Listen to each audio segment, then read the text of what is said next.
কি কোরআন হাদিসের কাছে আসবো, যেখানে কোরআন, যেখানে হাদিস, যেখানে আল্লাহওয়ালা, সেখানে আমরা আসবো। ঠিক না বেঠিক? 2 নম্বর, এমন একটা দিল অন্তর আমি বানাবো যে অন্তরে থাকবে কোরআন হাদিসের কথা জানা মাত্র আমি মানব, মানার ভিতরে আমি গড়িমসি করব না ইনশাআল্লাহ। একটা উদাহরণ দিই। জনাবে রাসূলুল্লাহ সাল্লাল্লাহু আলাইহি ওয়াসাল্লামের চাচা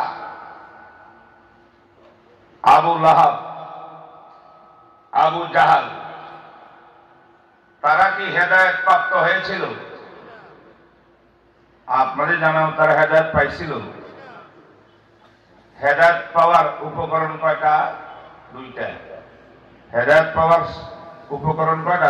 2টা নূর। তাদের মধ্যে কি কোন নূর ছিল না? হ্যাঁ হ্যাঁ, ইতিহাস বলে আবু জাহেলের কাছে একটা নূর ছিল, আবু লাহাবের কাছে একটা নূর ছিল।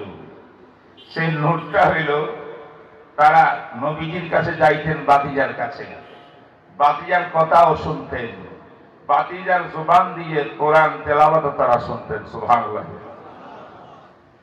রাতের গভীরে আল্লাহর নবী তাহাজ্জুদের মধ্যে নামাজ পড়তেন, তাহাজ্জুদের নামাজের ভিতরে কোরআন তেলাওয়াত করতেন।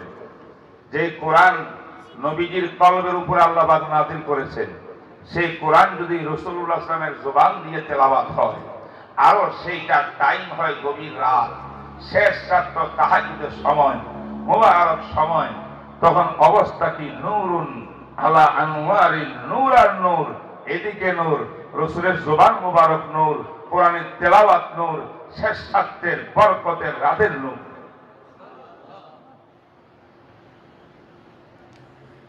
আবু জাহেল রাত্রে ঘুমাতে পারত না। তারা 3 জন লিডার, আবু সুফিয়ান, আখনাফ, শারিক ইবনে আখনাফ, আখনাফ ইবনে শারিক, আবু জাহেল, এই 3 লোক ছিল।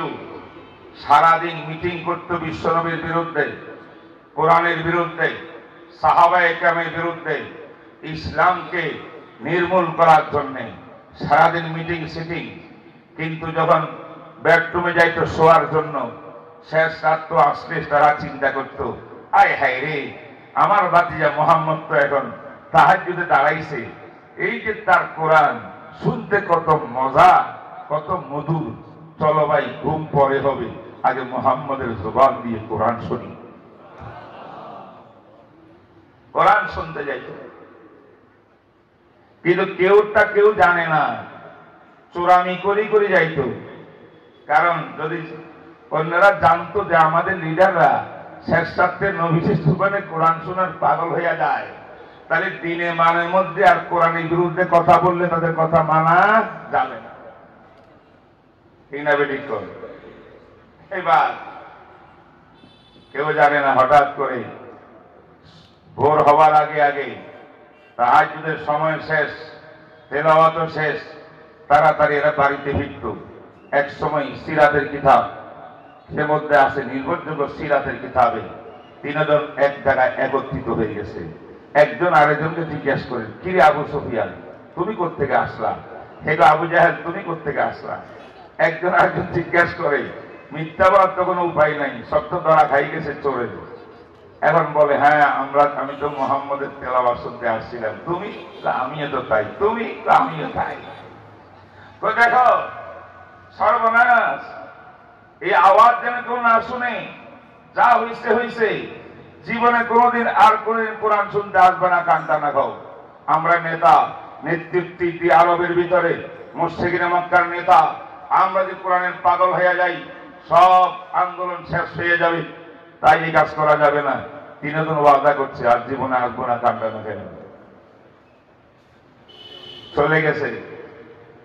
পরের দিন ওই রাত্রে এই টাইমে আবু জাহেল মনে মনে চিন্তা করে, সবাই যখন তওবা ইস্তেগফার কানটা না খাইছে, কেউ তো যাবে না, আমার তো ঘুম আসতেছে না, আমি কিভাবে নবীর জবানে আমি কোরআন শুনি? সুতরাং কেউ যেহেতু যাবে না, আমি একা যাই, কেউ আবার দেখবে না।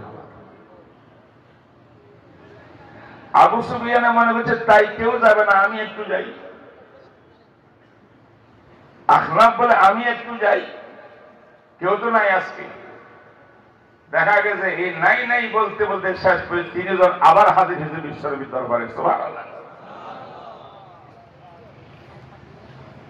আল্লাহু আকবার।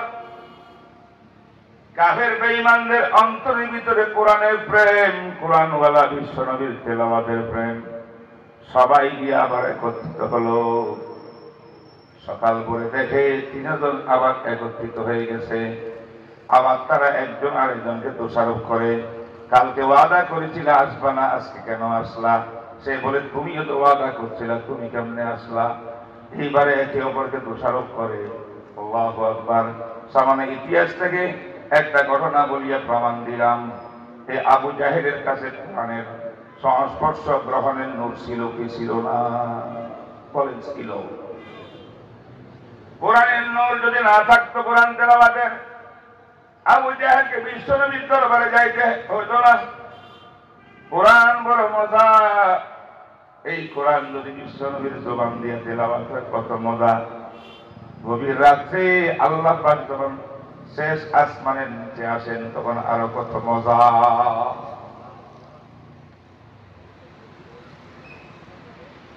এই নূর পাইয়াও আবু জাহেল আবু লাহাব ঈমানদার হইল না। তাব্বাত ইয়াদা আবি লাহাব। কারণ নূর কয়টা লাগে হেদায়েত পাইতে? কয়টা লাগে? আরেকটা কি ছিল? আরেকটা ছিল যাহা শুনবো তাহা মানব, মন মতো হইলেও মানব, মনের বিরুদ্ধে গেল মানব। ঠিক না? ঠিক। আবু জাহেল আবু লাহাব এদের অন্তরে ছিল কোরআন যতই ভালো হোক না কেন, যতই সুন্দর হোক, যতই হক কথা বলুক না কেন, নবী যা কিছু বলুক না কেন, আমরা জীবনও মানব না, মানব না। কলব অন্তরে বক্রতা ছিল, অন্তর ছিল বিগড়ানো, অন্তরে গ্রহণ করার মানসিকতা ছিল না। কথা বোঝেন নাই? কারণ যদি নবীকে মাইনে যায়, কোরআন মেনে যায়, আবু জাহেলের গদি থাকবে না, নেতৃত্ব কর্তৃত্ব থাকবে না। তাই গদি রক্ষার জন্য, পদ রক্ষার জন্য, রাষ্ট্রের নেতা নায়ক হওয়ার জন্য তারা হকটাকে গ্রহণ করতে রাজি ছিল না। এই একটা তার ছিল না, 2 তার মিলে লাইট জ্বলে, নেগেটিভ আর পজিটিভ। একটি তার তো ছিল, আরেকটি তার ছিল না। সেই জন্য আল্লাহ পাক তাদের জন্য হেদায়েতের ফয়সালা করে। কিন্তু আরেকজন লোক ছিলেন সেই জামানায়, আবু জাহেল আবু লাহাব কারোর থেকে কম নয়। কোন কোন বিবেচনায় তাদের থেকে মারাত্মক ছিল ইসলামের শত্রু, নবীর শত্রু। তার নাম ছিল খাত্তাবের ছেলে হযরত ওমর। ঠিক না? ওমর যখন ইসলাম ধর্ম গ্রহণ করে নাই, তখন কিন্তু ওমর জাদরাইল নেতা তাদের। হায় হায় ওমরের ইতিহাস! একটা গোলাম তার ইসলাম কবুল করেছিল, এমন মারা মারছে, এমন মারা মারত দৈনিক, তাম আরব জাহান তামাশা দেখত। ওমরের রাগ কত, কেন ইসলাম ধর্ম গ্রহণ করা? কিন্তু হযরত ওমর রাদিয়াল্লাহু তাআলা আনহুর কাছে একটা গুণ ছিল প্রথম থেকে। ওমরের গুণটা ছিল, ওমর সবসময় সত্যের পক্ষে, হকের পক্ষে। ওনার মানসিকতা, দিল অন্তর ছিল হক যেখানে, আমি ওমর থাকবো সেখানে। সুবহানাল্লাহ। হকের বাইরে আমি নাই। নেতৃত্ব কর্তৃত্বের জন্য আমি হককে অস্বীকার করতে পারবো না। এই নূরটা হক গ্রহণ করার নূর, সত্যকে মেনে নেওয়ার নূর। এই মানসিকতা ওমরের কাছে আগে থেকে ছিল। কিন্তু তিনি কোরআন শরীফ নবীর জবানে বেশি শুনেন নাই, শোনার সুযোগে পান নাই, ঘৃণা ছিল বেশি। অবশেষে আপনারা জানেন ওমর ইবনে খাত্তাব রাদিয়াল্লাহু তাআলা আনহু ইসলাম কেমন করে গ্রহণ করছে। এই ইতিহাস প্রত্যেক বক্তা বয়ান করে, শুনেন নাই? ওনার বোন ফাতেমা ফাতেমা বিনতে খাত্তাব রাদিয়াল্লাহু তাআলা আনহা ওনার ঘরে গিয়েছিলেন। যখন ওমর আবু জাহেলের মিটিং এ উপস্থিত, আবু জাহেল বলতেছিল, হে আরববাসীরা, মুহাম্মদ তো দিন দিন বেড়ে যাচ্ছে, তার আন্দোলন বেড়ে যাচ্ছে, আমাদের ঘরে ঘরে ফিতনা, ঘরে ঘরে ইখতিলাফ মতানৈক্য, কেউ মুহাম্মদের বিরুদ্ধে, কেউ মুহাম্মদের পক্ষে, এইভাবে তো অশান্তির আগুন ধাও ধাও করে জ্বলছে, এটা আর সহ্য করা যায় না। এখন ফাইনাল সিদ্ধান্ত নিতে হবে মুহাম্মদুর রাসূলুল্লাহর ব্যাপারে। সেই ফাইনাল সিদ্ধান্তের ভিতরে মতামত আসছে একটার পর একটা, একটার পর একটা, একটাও আবু জাহেল গ্রহণ করে না। সর্বশেষ মতামত আসছে, বস মুহাম্মদকে চিরতরে খতম করে দাও, মার্ডার করে দাও। আবু জাহেল কয়, দিস ইজ রাইট, এটা হলো আসল সিদ্ধান্ত, এটা ছাড়া আর করা যাবে না। নাউযুবিল্লাহ। এবার আবু জাহেল বলে, ঠিক আছে, সিদ্ধান্ত হয়ে গেছে, মুহাম্মদকে কারাবন্দী করা হবে না, দেশ থেকে বিতাড়িত করা হবে না, যে দেশে যাবে সেখান থেকে ইসলামের পতাকা বাড়ি হইয়া হাজার হাজার মুসলমানকে নিয়ে আবার মক্কাতে হামলা করবে। আর জেলখানায় ঢুকাইলে পুরা জেল সব মিলিয়া লা ইলাহা ইল্লাল্লাহর জিকির শুরু হয়ে যাবে, আমরা কামিয়াব হব না, একমাত্র পতাকা হত্যা করা।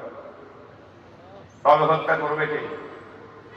আবু জাহেল লাখ লোক তালাশ করে, মুহাম্মদকে অপারেশন করতে হবে, এর জন্য যত টাকা পয়সা লাগে সব ব্যবস্থা আমি করব, রাষ্ট্রীয় তহবিল থেকে সব খাজানা খুলে দেব, এই তৈয়ার হও।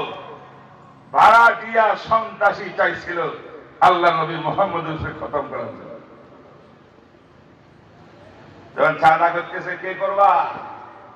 ভাড়াটিয়ারও রাজি হয় না, কয় ভাড়ার টাকার বিনিময়ে সব করতে পারি, মুহাম্মদ উপরে অস্ত্র চালাতে পারবো না। কেউ রাজি হয় না। এই সময় ওমর ইবনে খাত্তাব দাঁড়িয়ে বলছিলেন, হে মাননীয় স্পিকার আবু জাহেল, আমি একটা কথা জিজ্ঞাসা করতে চাই, মুহাম্মদ যাহা বলে, যাহা করে, যা পড়ে, এইগুলা কি সত্য নাকি অসত্য? আমরা তো 40 বছর পর্যন্ত তাকে বিশ্বের 1 নম্বর সত্যবাদী বলেছিলাম, আমরা তার বলেছিলাম। আমার প্রশ্নের উত্তর দাও, যদি সত্য হয় মুহাম্মদকে হত্যা করার সাহস কারো নাই, আমাদের মিটিং করাও ঠিক হচ্ছে না। আর অসত্য হইলে ভাড়াটিয়া সন্ত্রাসীকে রাখবে কেন? যদি মুহাম্মদ অসত্য বলিয়া এই জ্ঞানদাম সৃষ্টি করেছে, তাকে খতম করার জন্য আমি ওমর যথেষ্ট।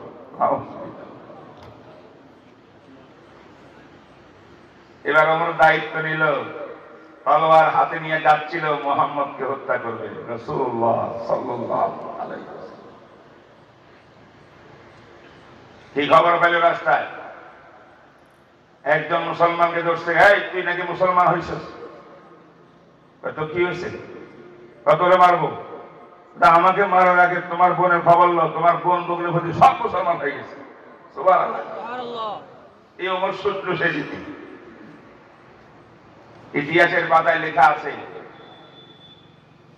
বোনের ঘরে যাওয়ার পথকালে একদম কাছাকাছি যাওয়ার যখন চলে গেল ওমর, তখন বোনের ঘরের থেকে কোরআন শরীফের তেলাওয়াতের আওয়াজ হয়ে যাচ্ছে। কারণ ইসলামের প্রথম যুগ থেকে মক্কা নগরীর ফ্যামিলি ফ্যামিলি ঘরে ঘরে কোরআনের মক্তব চালু হয়ে গেছে। একজন কারি সাহেব হলে কয়েক পরিবারকে নিয়ে সেখানে কোরআন শিক্ষা দিতেন, নামাজ শিক্ষা দিতেন। সুবহানাল্লাহ। ঘরে ঘরে মক্তব, ঘরে ঘরে মাদ্রাসা। ফাতেমার ঘরে মাদ্রাসা খুলে গেছে। কারি সাহেব এসেছেন, ওনার স্বামী উনি কোরআন শিখতেছিলেন, আর আওয়াজ হচ্ছিল বাইরের থেকে। ঐতিহাসিকগণ বলেন, ওমর যে রাগী মানুষ, তলোয়ার হাতে যেখানে মুহাম্মদের ছেড়ুচ্ছেদ করবে, রাসূলুল্লাহ ছেড়ুচ্ছেদ করবে, বোন তো কোনো পাত্তাই নাই তার, তাকে তো প্রথমে কেটে কেটে টুকরা করে ফেলত। কিন্তু ইতিহাসে বলে কাছাকাছি আসার পরে কোরআন শরীফের যে আওয়াজ শব্দ ওমরের কানে গিয়েছে, পুরাপুরি কোরআন বুঝতেও পারে নাই, গুনগুন আওয়াজ। এই কোরআনের আওয়াজের আকর্ষণে ওমর ইবনে খাত্তাবের রাত অর্ধেক কমাই দিয়েছে। বল সুবহানাল্লাহ। जिससे कुरान कलामे हफ्सिनास, जिससे कुरान कलामे हफ्सिनास, रोनमाए रब्बनास आमुद्बनास, इन्नमल कलामु लफिल हुआदे व इन्नमल कलामु लफिल हुआदे व इन्नमा जुइलल लिसानु अलल हुआदे दलीला। কোরআনের আকর্ষণ। সুবহানাল্লাহ। আর অর্ধেক রাগ আছে না নাই? 50 রাগ আছে। 50 নিয়ে ঘরে ঢুকিয়া বোনকে মারছে, পিটাইছে, রক্তাক্ত করেছে, করে নাই? আল্লাহ। অবশেষে ওই যে কোরআন, কোরআনের মজা লেগে গেছে ওমরের কানে। সুবহানাল্লাহ। যতই মারছে রাগ টাক দিয়া, লাস্টে বলে যে ফাতেমা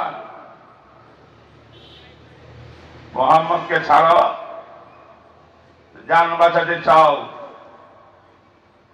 ফাতেমা বলে ভাইয়া, যে মায়ের স্তনে দুধ পান করি তুমি ওমর আজকে আবু জাহেলের পক্ষে কড়া শক্তি হয়েছ, একই মায়ের দুধ পান করে আমি তোমার বোন ফাতেমা মোহাম্মদ রাসূলের পক্ষে শক্তি।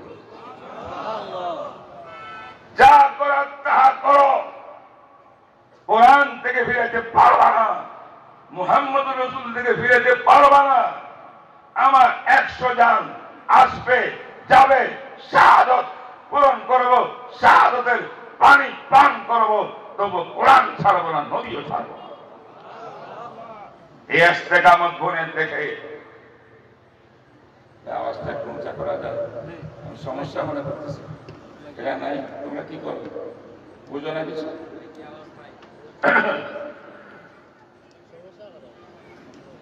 সাউন্ড সিস্টেম ঠিক করো, আওয়াজ টানতেছে। যখন মুসলমানের একজন নারী কোরআনের পক্ষে ইস্তেকামত রাখে, নবীর পক্ষে, ইসলামের পক্ষে, তামাম পৃথিবীর পরা শক্তিরা এক একার ভয়াল এই নারীকে দাবাইতে পারে না। তার প্রমাণ হতে ফাতরে দিতে পারতাম। বন্ধুগণ, অবশেষে ওদিকে কাজ হইতেছে, কাজ হইতেছে বুঝছেন নাকি আপনারা?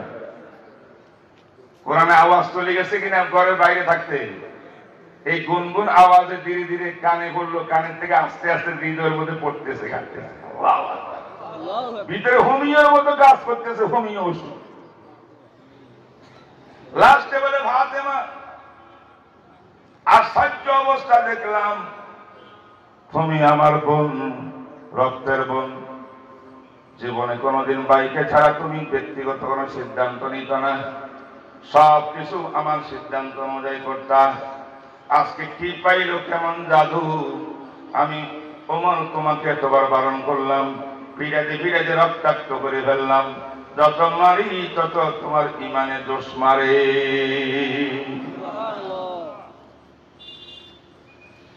يريدون ليطفئوا نور الله بأفواههم والله متم نوره ولو كره الكافرون। বুঝতে পেরেছি এটা আজীব চিজ। অন্য জিনিস আমার সিদ্ধান্ত ভুল মনে হচ্ছে। ফাতেমা, একটা কথা বলো, আমি যখন তোমার ঘরে ঢুকতেছিলাম, ঢুকার পূর্ব মুহূর্তে তোমার ঘরে কিসের আওয়াজ হচ্ছিল? সুবহানাল্লাহ। ফাতেমা মনে করলেন কাজ হয়ে গেছে। ইন্নাকা লা তাহদি মান আহাবাবতা ওয়ালাকিন্নাল্লাহ ইয়াহদি মান ইয়াশা। হেদায়েত কার হাতে বলেন জোরে? আল্লাহু আকবার। আল্লাহ পাক আমার ভাইকে কবুল করেছেন। এটা ফাতেমা বুঝতে পেরেছে প্রশ্ন শুনিয়া, কারণ ফাতেমার কাহিনী আরেকটা আছে। কয়েকদিন আগে আল্লাহর নবীর দরবারে গিয়েছিলেন ফাতেমা বিনতে খাত্তাব। সেখানে যাইয়া আলোচনা শুনতেছিলেন। আল্লাহর নবী বড় পেরেশান। বিশ্ব নবী আল্লাহর কাছে সিজদা করিয়া কাঁদতেছে। কেন কাঁদতেছে?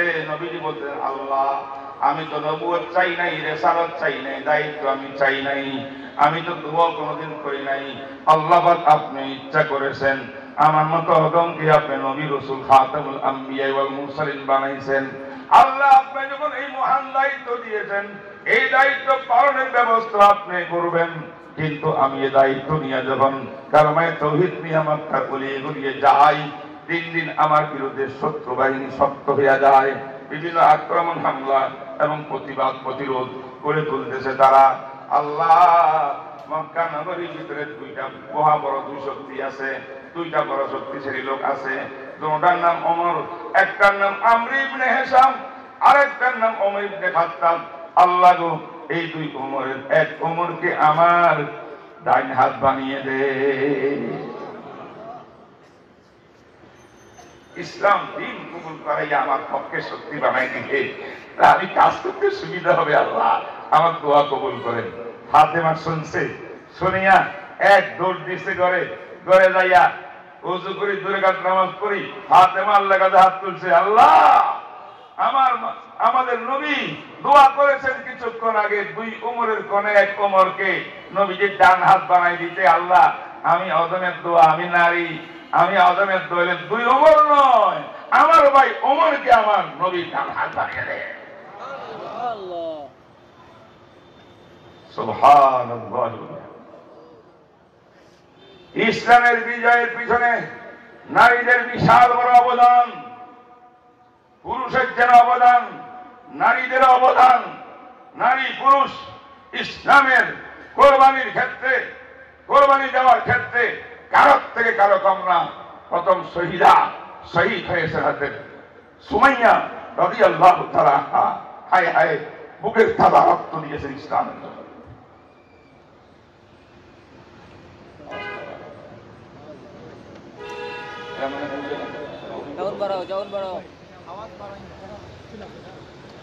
আল্লাহু আকবার। কথা বুঝে আসছে আমার? কথা বুঝে আসছে কিনা বলেন দোস্ত আহবাব?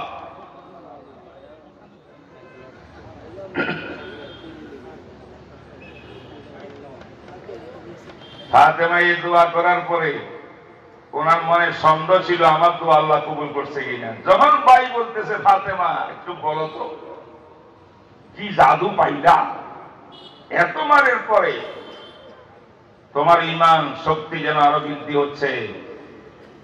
আমি জানতে চাই, আমি ঢোকার পূর্বে তুমি কি করতেছিলা, তোমার ঘরে কিসের আওয়াজ? ওমর ইবনে খাত্তাব বলেন, কিসের আওয়াজ বলো?